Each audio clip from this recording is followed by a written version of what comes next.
From the violence of ancient chariot races to the poetry of modern dressage, the equestrian events are the only sport on the Olympic program where athlete and animal compete in a unique partnership on the road to Olympic glory.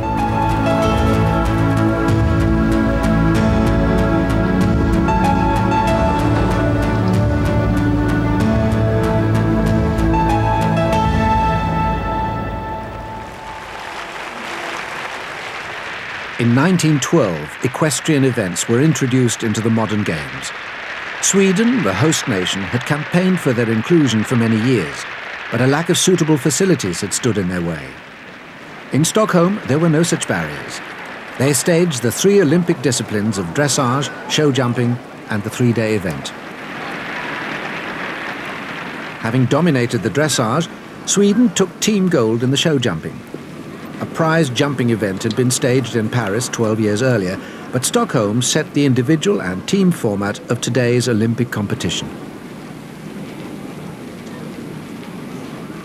The 3-day event, originally termed the military, provided a composite test for officers and their mounts. Once again, Sweden won team gold, with individual honours going to Lieutenant Axel Nordlander.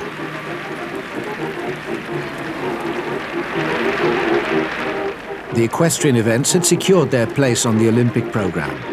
In the games to come, the 3 disciplines would follow a separate route on the road to Olympic glory.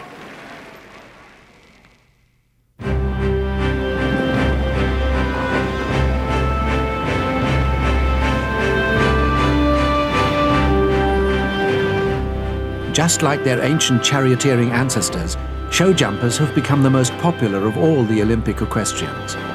Ever since horse and rider first leapt over obstacles on the hunting field, jumping has captured the imagination of riders and spectators all over the world.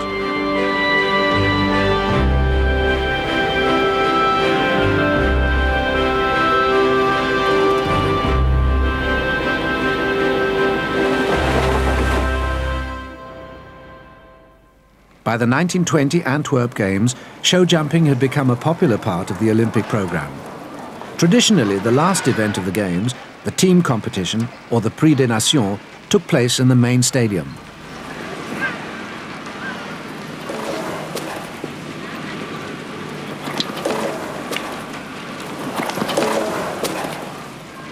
And just as in the other events, the Swedish team were dominant.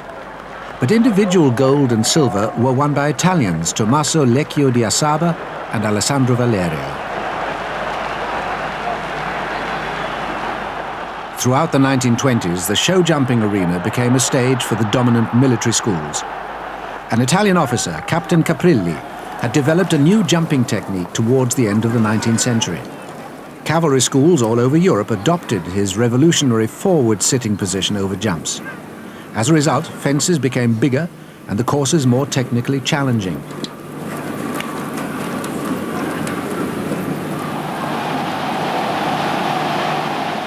In Amsterdam, the Swedish hold over the medals came to an end, and Spain took team gold. Over the next 30 years, no single nation would dominate the show jumping arena. In 1932, not one single team completed the course. The Los Angeles Prix des Nations was the most difficult competition in show jumping history.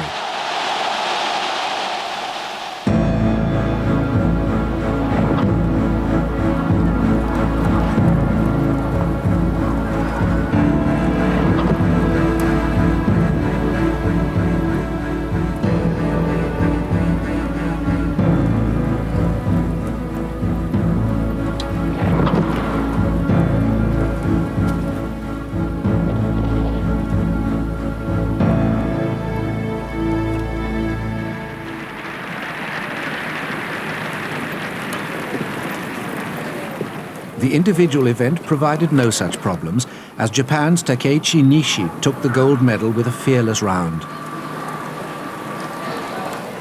A colonel in the Japanese army during the war, Nishi refused to surrender on the island of Iwo Jima. He died as part of a mass suicide.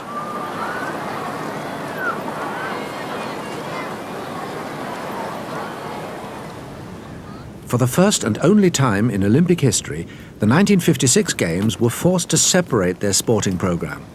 Stringent Australian quarantine laws meant that the equestrian events couldn't become part of the main celebration in Melbourne. An alternative venue was found in Stockholm, and the 1912 Olympic Stadium provided the perfect setting for the opening ceremony.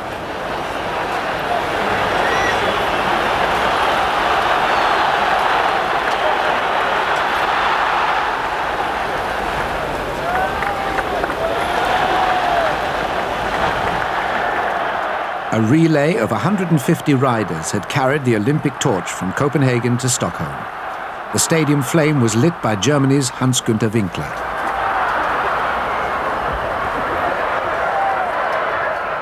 In a career that spanned 30 years, Winkler was the consummate horseman. The son of a professional riding instructor, he came into contact with horses at an early age.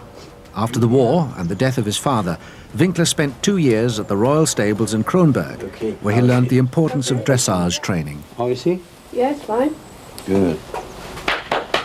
His legs are okay? Fine. Show jumping success came quickly. Within 2 years of his competitive debut in 1948, he was incorporated into the successful national team. The drama of the 1956 Games provided the highlight of his career. Riding the legendary mare Halle, Winkler tore a muscle at the penultimate fence in the first round. I was able to show her the way, but the moment I went into the air, I had to hold on tight with my legs. I leant back and cried out in pain, which made her nervous. But she was very intelligent, and the other horse would have bolted with fear, but not her. I think she wanted to repay me for the hundreds of times I had guided her as a rider, and she really helped me get over the fence. Halle was the only horse to have negotiated the course with just one fence down. Still in extreme pain, Winkler could only guide her through the second round.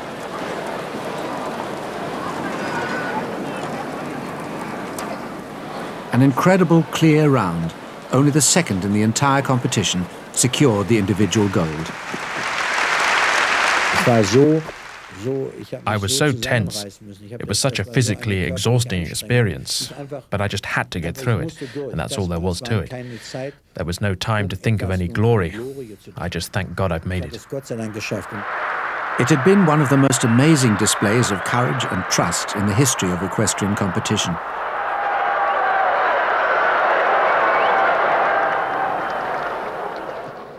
"20 years later, in Montreal, Winkler led Germany to Team Silver.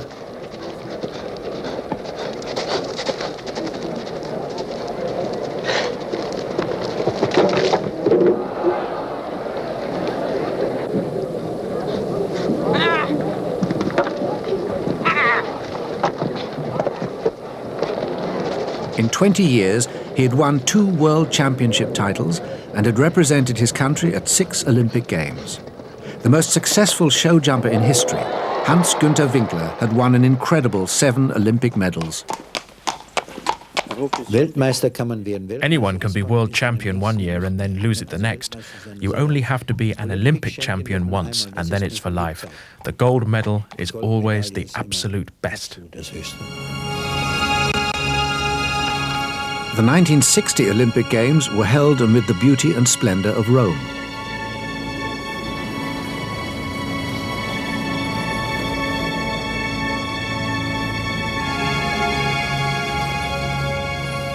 With its history steeped in heroic battle and equestrian endeavor, Italy's capital city provided the perfect stage for 2 modern-day Olympic heroes, brothers Raimondo and Piero Dinseo.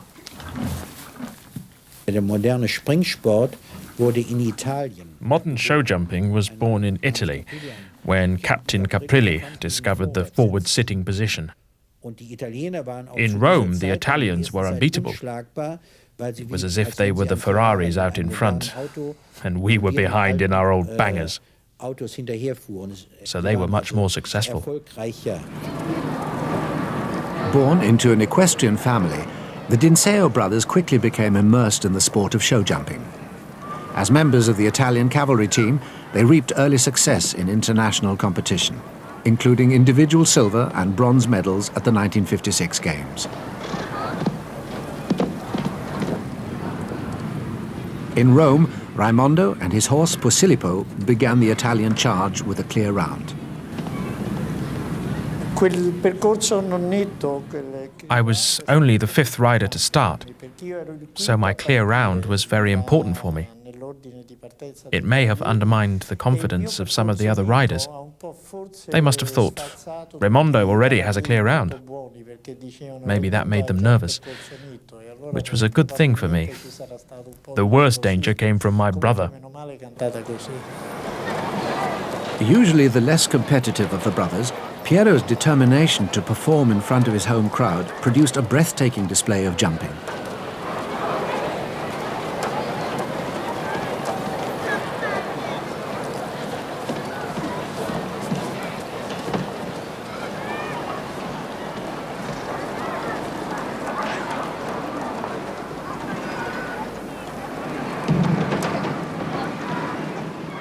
A mistake at the double put him behind Raimondo, but he regained his reins and his composure to finish the course with no further faults.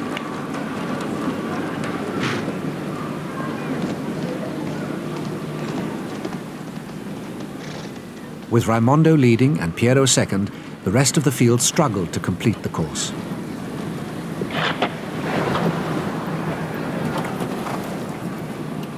No rider could match the performances of the Dinseos, and they became show jumping legends.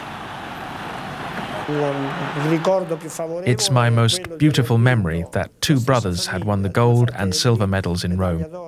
We'd won in front of our fans, our home crowd, and our parents. It has to be the greatest joy you can imagine.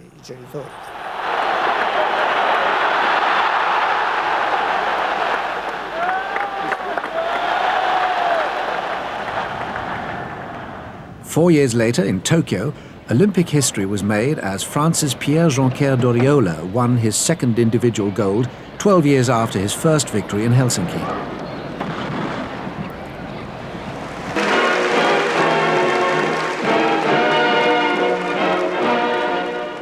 In 1968, the North Americans broke the European stranglehold. America's Bill Steinkraus won the individual title, and Canada took the Prix des Nations ahead of France.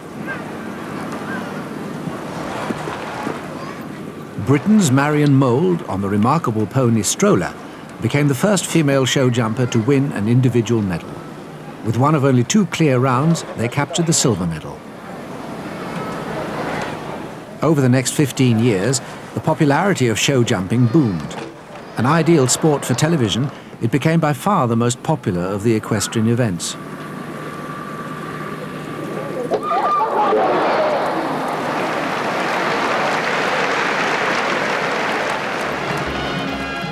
By the 1988 Games in Seoul, the show jumping arena was producing the undisputed equestrian stars of the Games.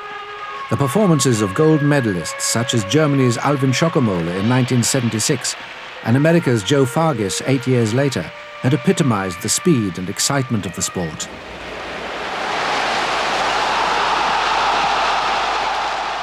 In Seoul, the star of the Games was a horse, Pierre Durand's Japelou de Luz. Just like Marion Mould's Stroller 20 years before, this tiny but courageous horse captured 1 million hearts. In the team event, Durand and Japelou secured the bronze medal for France. 4 days later, the individual title was within their grasp.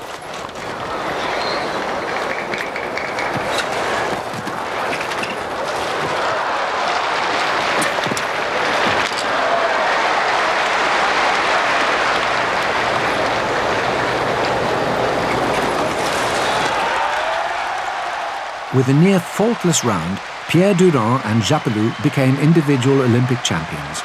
It was one of the most popular victories in show jumping history. 4 years later, the Barcelona arena was a cauldron of excitement as Germany's Ludger Beerbaum and Classic Touch began their individual second round. In the Prix des Nations 4 days earlier, Germany had lost the team gold when Classic Touch's bridle broke halfway round the course. Determined to put the disaster behind him, Beerbaum and his mount thrilled a packed stadium with a display of time-saving turns and unparalleled jumping.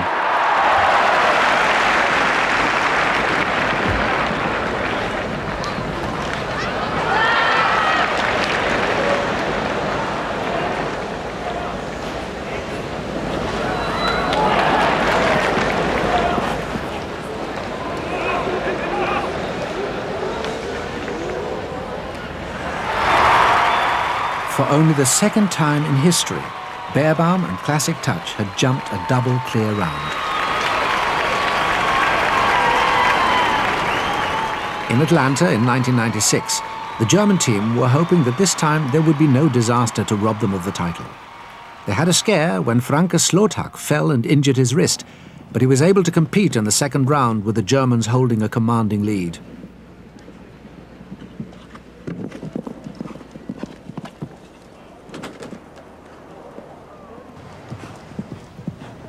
With the experienced Beerbaum riding last, it was unlikely they would falter. Superb performances from the whole team incurred only 1.75 faults over the 2 rounds to give them a comfortable win over the USA.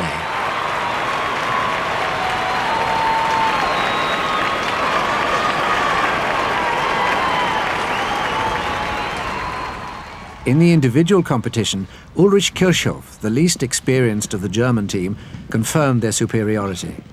He coaxed his stallion, Jus de Pomme, over the 10 fences with a clear first round and only 1 fault in the second to win the gold medal.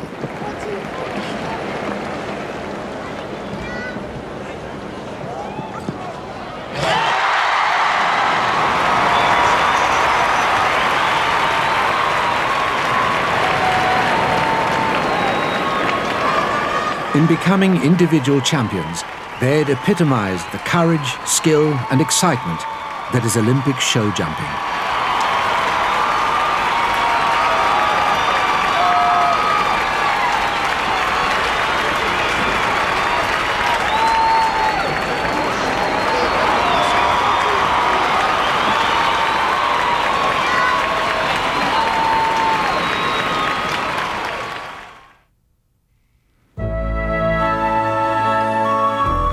Since the 4th century BC, when the Greek general Xenophon wrote his treatise on horsemanship, the art of dressage has provided the basis for all equestrian activities. No longer merely a form of military training, the Olympic dressage competition has become a sophisticated and aesthetic display of discipline and grace.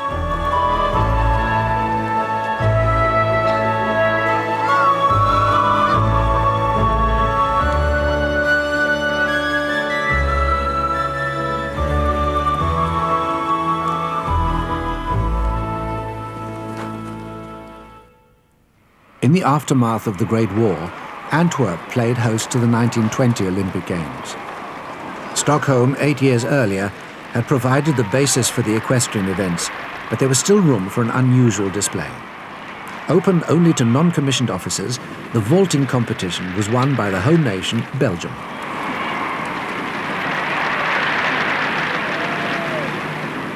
The dressage was dominated by Sweden, whose equestrian heritage was largely due to the enthusiast and pioneer Clarence von Rosen. They secured the top 5 places, overall victory going to Janne Lundblad and his mount Uno.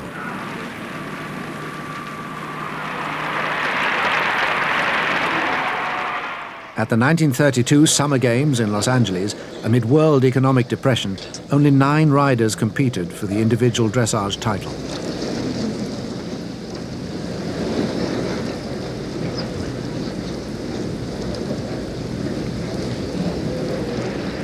The gold medal went to France's Xavier Lesage. Swedish domination had been broken 4 years earlier by Germany, who won the first Grand Prix team title. In Los Angeles, it was France who took the team gold ahead of Sweden.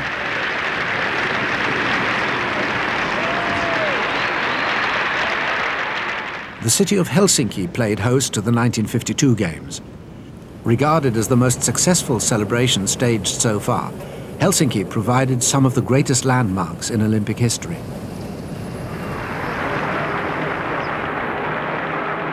The Soviet Union entered Olympic competition for the first time.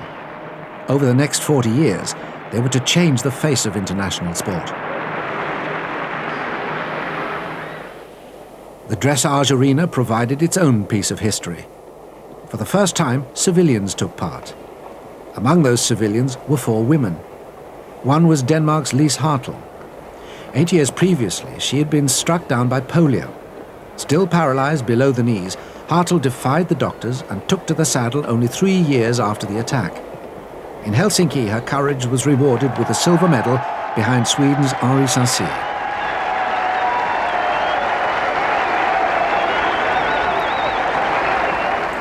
Lise Hartl returned home triumphant.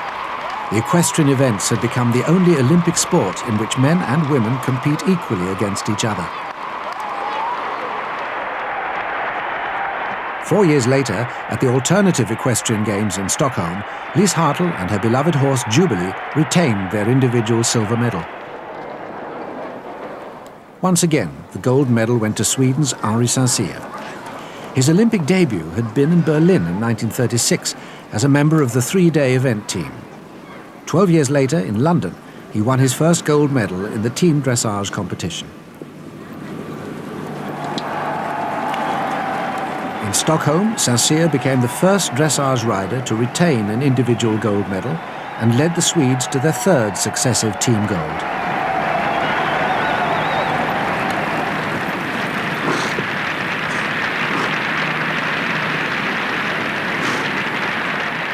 Four years later in Rome, Saint-Cyr was preparing for his 5th Olympic Games. But Swedish domination was coming to an end, and Saint-Cyr finished in 4th place. Gold went to Sergei Filatov of the Soviet Union, their first equestrian medal.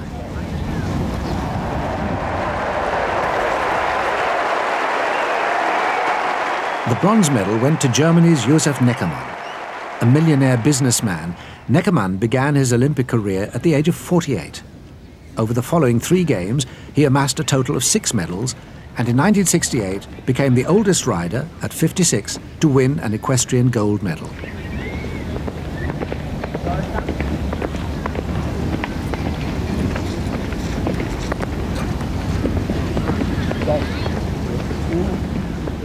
In Rome, Neckermann had begun a new era of German domination in the dressage arena. By the 1976 Games in Montreal, the German team had won 4 gold, 2 silver and 1 bronze medal.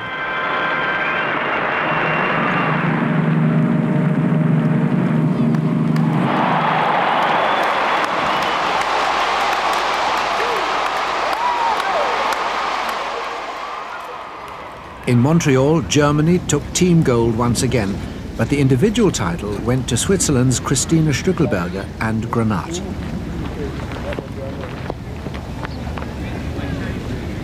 Four years before, in Munich, Germany's Lieselot Linsenhof had become the first female rider to win the gold medal. Christine Stückelberger's victory was confirmation of the new strength of women in the sport of dressage.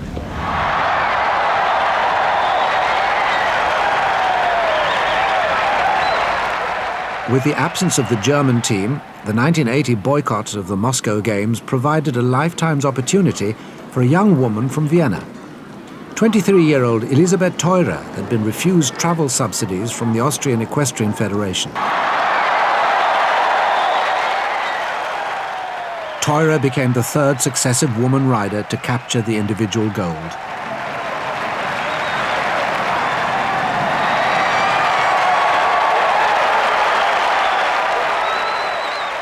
In Los Angeles, the runaway success of female riders was brought to a halt by the most successful rider in history. I had lived for this moment for 2 years. I really wanted to be Olympic champion. I knew I had the horse, and that was Ulrich. In an Olympic career that spanned nearly 30 years, Dr. Rainer Klimke stood at the forefront of world dressage. He first represented Germany in 1960 as part of the 3-day event team. Over the next 4 games, he dominated the dressage arena, winning 3 team gold and 2 individual bronze medals. But still, the treasured individual title eluded him.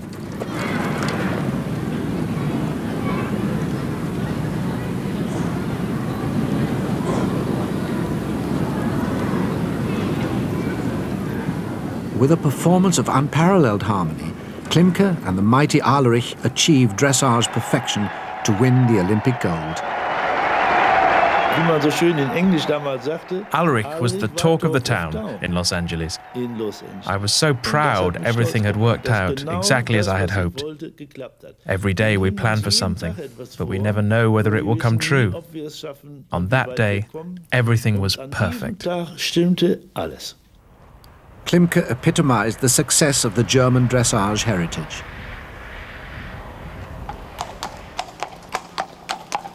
The state-controlled National Training Center in Warendorf, established in 1950, has produced a long line of equestrian superstars.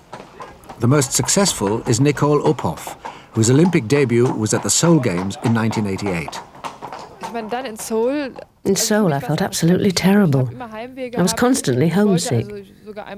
For a while, I even contemplated going home. I told my groom that she should ride Rembrandt Bourbet. Then Dr. Klimke came along. He took me by the hand and played my surrogate father. When at last my own parents arrived, I felt much happier, and I was able to get on and ride. Under the guidance of Klimke, the Germans retained their team title, and Uphoff won her first Olympic medal. But it was her performance in the individual event which startled the dressage world.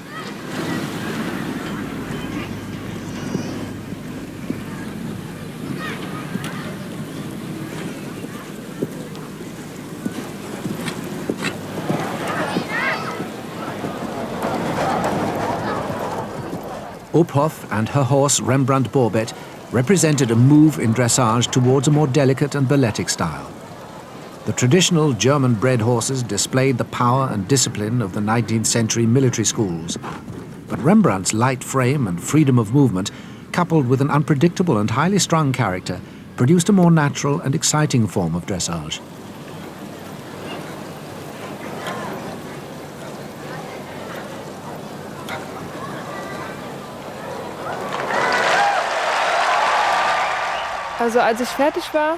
When I'd finished, I thought, well, this might have been good enough for a medal. But that was the first time I'd even thought about winning a medal. Suddenly all the Germans rushed down from the stand saying, that was great. And I thought, yes, that was great. Then the result was announced over the speakers and I'd won. From then on, I don't really remember anything. The 1988 medal ceremony signified the final ascendancy of women riders to the pinnacle of world dressage. In 5 Olympic Games, women had won the gold medal no fewer than 4 times. And for the first time in equestrian history, 3 women shared the winner's podium.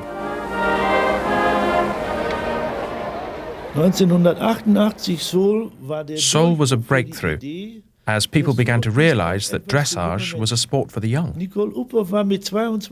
At the age of 22, Nicole Uphoff was the youngest Olympic champion ever. In the old days, if you wanted to be a dressage rider, you had to train for at least half your life. Today, we know that a young rider can reach the very top at a very young age. This really was a great moment for dressage, and I am very happy to have been there. By the 1992 Barcelona Games, the Uphoff-Rembrandt duo was world famous, having secured both European and World Championship titles. At the age of 15, Rembrandt Bourbet had outgrown his headstrong unpredictability, and horse and rider understood one another perfectly.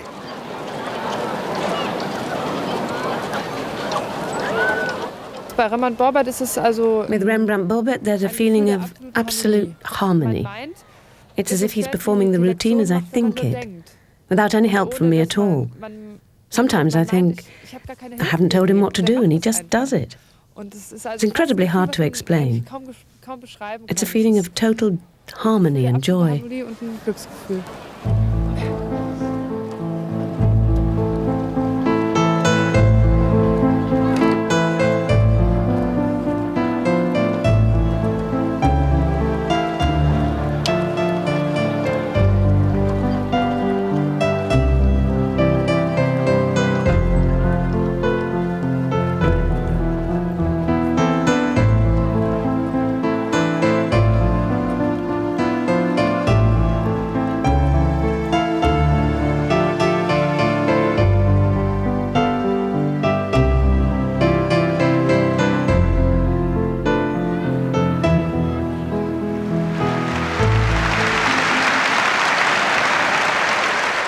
The last competitors in the individual event, Uphoff and Rembrandt, had battled against Barcelona's searing heat to perform an almost perfect routine. In 2 Olympic Games, they had won a maximum 4 gold medals and become the first partnership to retain the individual title.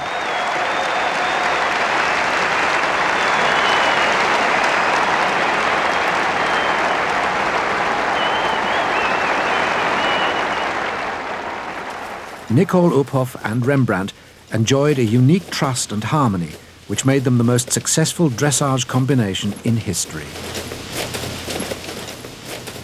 When we go out riding, it's a time for just the 2 of us. I talk to him a lot. Sometimes he plays up a bit, and others he's very quiet and just enjoys it. It's almost like spending time with your husband or wife. I mean, this may sound funny, but that's what it's like. Sometimes when I talk about him, people say it's as if I was talking about my husband.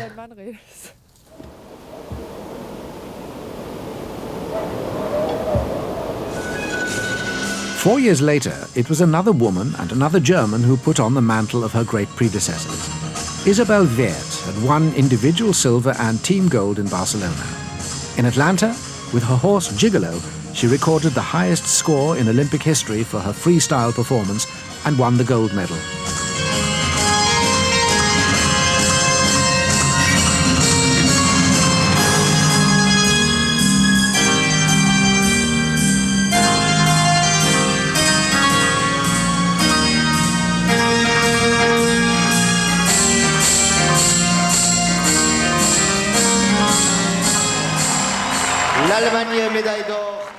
Wert also led the German team to gold ahead of the Netherlands.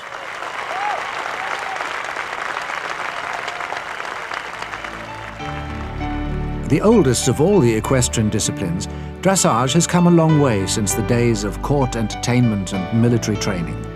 But it still displays a remarkable understanding between horse and rider.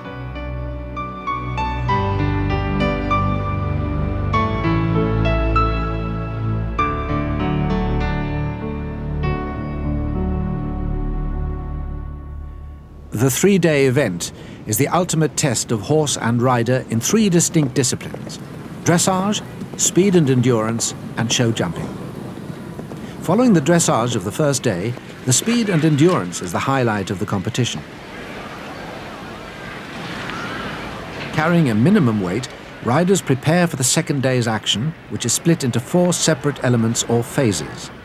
The first and third phases, called roads and tracks, test the endurance of the horse over an average of 18 kilometers. Riders should finish within an optimum time, but must conserve as much energy as possible for the demands to come.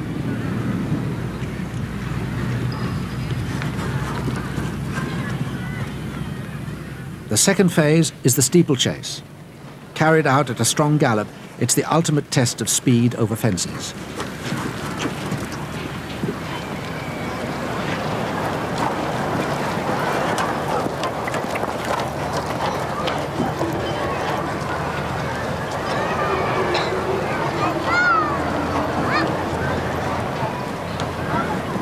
Once the first 3 phases are complete, a short break enables horse and rider to prepare for the final trial.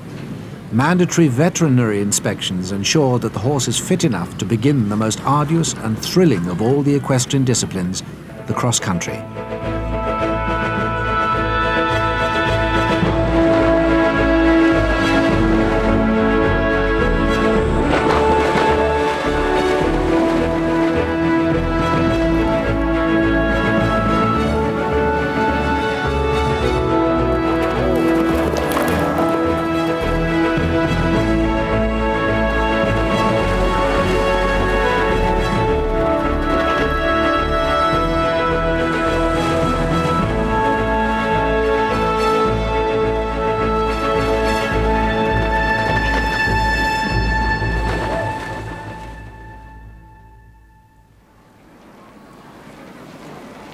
Originally termed the military, the 3-day event was staged as a trial to test the fitness of cavalry horses. After its Olympic debut in 1912, its format remained unsettled for several years. In 1920, the dressage was replaced by an extra cross-country course.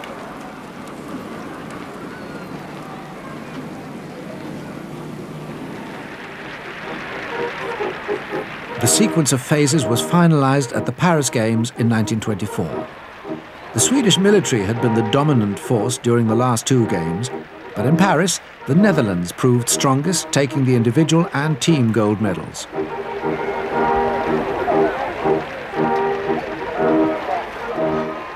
One member of the Dutch team became the most successful three-day eventer in history, Lieutenant Charles Pahu de Mortange. At the 1928 Amsterdam Games, the Netherlands retained their team title. De Mortange won the individual gold over teammate Gerard de Cruyff.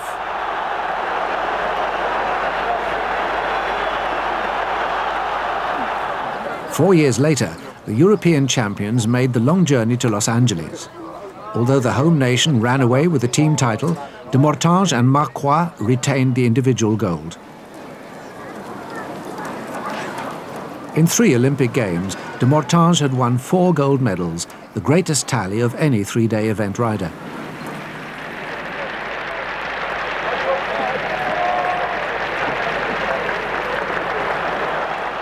The 1936 Games were held in Berlin.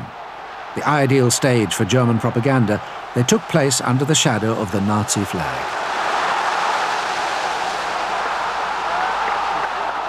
Germany dominated almost every sphere of competition, winning a total of 86 medals, 30 more than the USA.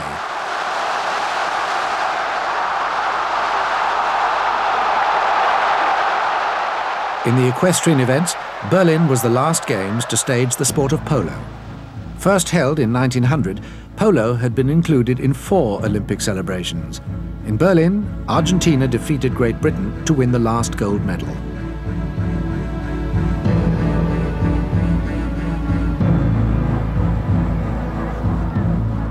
The 1936 three-day event was the most controversial in history. So difficult was the cross-country that only 27 of the 50 entrants made it through to the show jumping. A member of the victorious German team, Lieutenant Konrad von Wangenheim, suffered a broken collarbone when he fell at the water jump. If he failed to finish, the team would be disqualified, so he remounted and completed the course. The next day, von Wangenheim fell once again in the show jumping. But once again, he remounted, finished his round, and secured the team gold.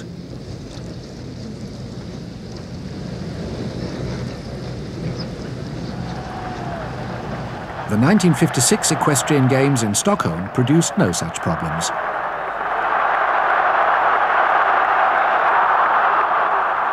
Under the knowledgeable eye of Queen Elizabeth II, the inexperienced Swede Petrus Kastenman gave the most impressive performance of his career to lead the three-day event after the dressage.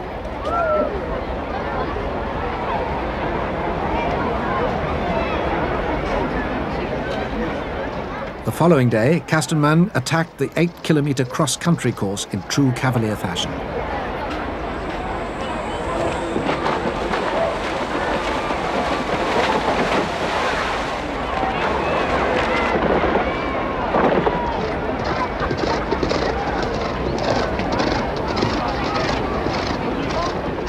Frank Weldon increased Great Britain's lead in the team event with a fine display of riding.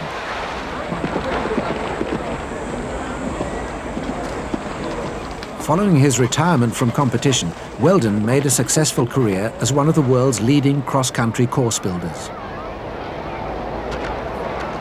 On the final day, the home crowd watched their hero Kastenman attempt to win the gold medal. His single mistake at the gate meant that only the silver was secure.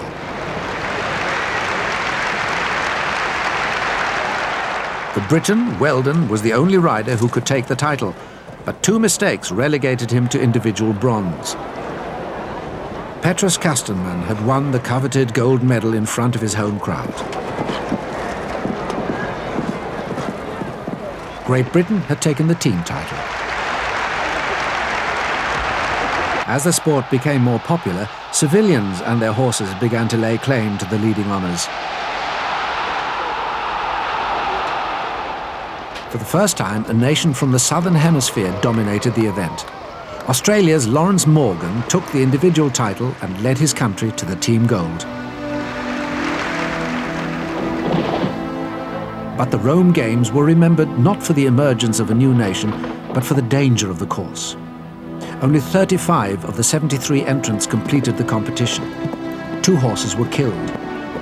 There then began years of controversy over the danger of the 3-day event.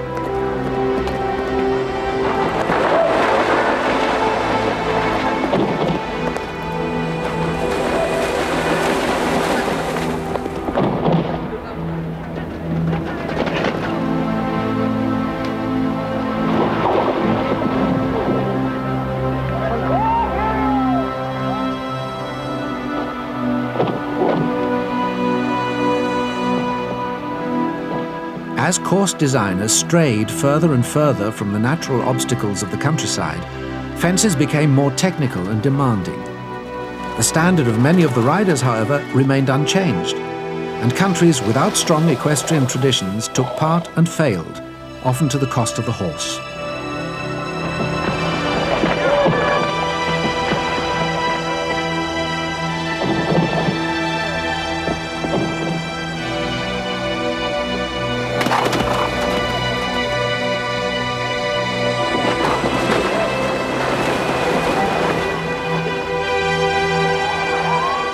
In recent years, measures have been taken to improve the quality of courses and competitors. Vets and stewards are stationed all over the course to monitor the horse's fitness and ability. Today, the Speed and Endurance displays the highest standards of competition to try and ensure the welfare of both horse and rider.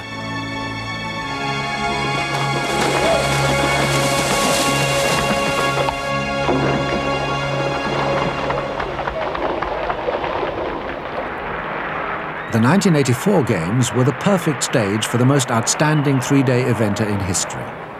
New Zealand's Mark Todd was the first rider from his country to compete in the event. A dairy farmer, Todd had sold most of his herd to finance the long trip to Los Angeles. By the final day, Todd and his horse Charisma were lying in second place behind America's Karen Stives.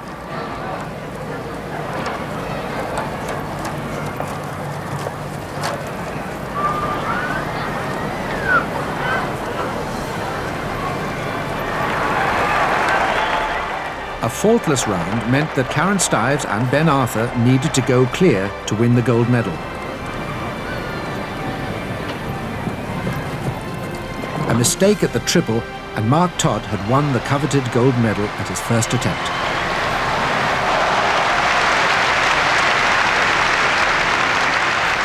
The New Zealander had gained a reputation as the greatest cross-country rider in the world.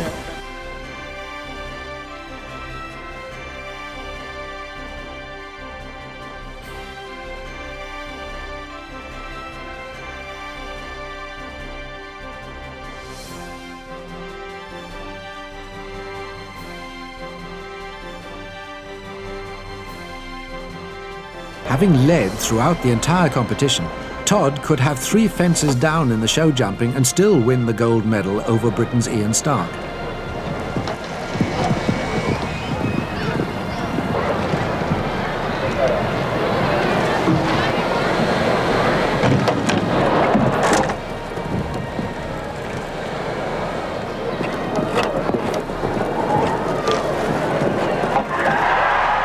"56 years after the historic victory of Pays de Mortange, Mark Todd and Charisma had retained their individual title.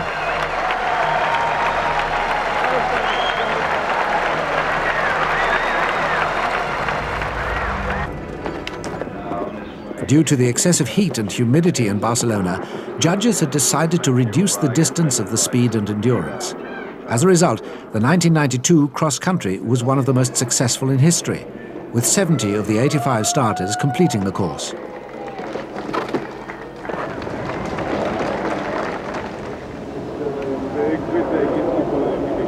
The Australian attack was led by Matt Ryan and Kiba TikTok. Together, they gave one of the most exciting and impressive cross-country rounds of the competition. Número 22, sin problemas en el 21, en estos momentos atacando el obstáculo número 13. Matt Ryan registered the fastest time of the day to lead going into the show jumping.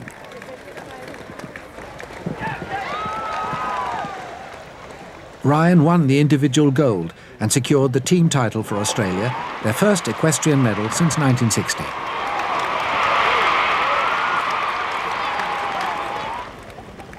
Four years later, once again the stars of the three-day event were from the Antipodes. New Zealander Blythe Tate had won team silver and individual bronze in Barcelona. In Atlanta, he scored only average marks in the dressage, but an excellent round in the cross-country put him back in contention for a medal.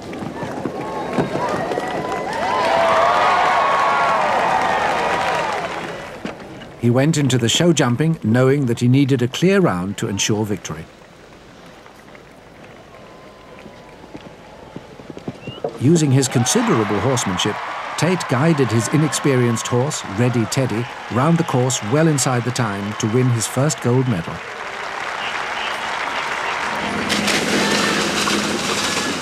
The team competition was a testament to bravery and determination. Australian Gillian Rolton fell heavily on the cross-country course, but remounted and completed her round in spite of breaking her collarbone and 2 ribs.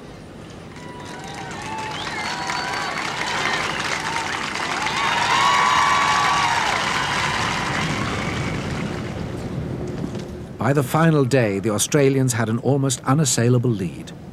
Wendy Schaefer was riding with a recently broken leg, but the courageous Olympic debutante gave the best performance of the day to finish top of the individual classification.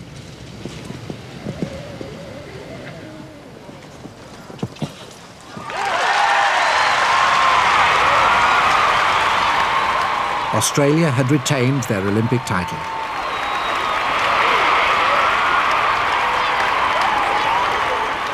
The three-day event has become a breathtaking display of courage and discipline by horse and rider.